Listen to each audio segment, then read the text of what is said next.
వసంత మంచిర్యాల. ఏమైందమ్మా మీకు? Severe heart problem అంటే ఏమైంది? ఇక్కడ నొప్పి వచ్చేదండి. నొప్పి వచ్చి పడిపోయేదాన్ని. తర్వాత నన్ను హాస్పిటల్ తీసుకుపోయారు. హాస్పిటల్ తీసుకుపోతే నీకేం లేదమ్మా, ఏం లేదు, నువ్వు హాస్పిటల్ వచ్చినావు కానీ రిపోర్ట్లలో ఏం వస్తలేదు అని అన్నాక మళ్ళీ అట్లనే ఉండాక తర్వాత 2-3 రోజులైనాక మళ్ళీ వచ్చేది. మళ్ళీ హాస్పిటల్ తీసుకుపోయినాక అమ్మ నీకు రిపోర్ట్లల్లో నీకు బ్లడ్ సర్కిల్ లేదు, అందుకే నీకు ఇట్లా అవుతుంది అని చెప్పిండు.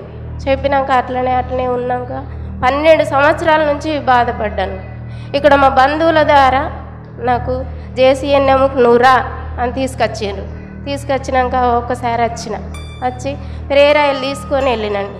ప్రేయర్ ఆయిల్ తీసుకొని వెళ్ళి ఊకి రాసుకున్నా. ఎప్పుడు మతి పడితే అప్పుడే ప్రేయర్ చేసుకుంటూ రాసుకున్నా. అప్పటి నుంచి తగ్గింది. ఇట్లా ఈ ఏలుకు బాగా ఇట్లా నొప్పి వచ్చి మందు కట్టించుకున్నా, చేతి మందులు. ఈ ఏలంతా ఊడిపోయి మళ్ళీ నేను ఏ మందు కట్టుకోను, నేను ప్రేయర్ ఆయిల్ రాసుకుంటా అని రాసుకున్నాక మంచిగా అయింది. మంచిగా అయినాక నేను సాక్ష్యం చెప్తాను అని చెప్పుకొని నేను ఇక్కడ దాకా వచ్చాను. ఎంతకాలం నుంచి హార్ట్ ప్రాబ్లం పోయింది? పోయినాయి. ఎంతకాలం నుంచి హార్ట్ ప్రాబ్లం? 12 సంవత్సరాల నుంచి. అదే ఎప్పటి నుంచి పోయింది? ఇప్పటికి 6 నెలలు అవుతుంది. 6 నెలల నుంచి రాలేదు అస్సలే. Wow, hallelujah, wow, God bless you.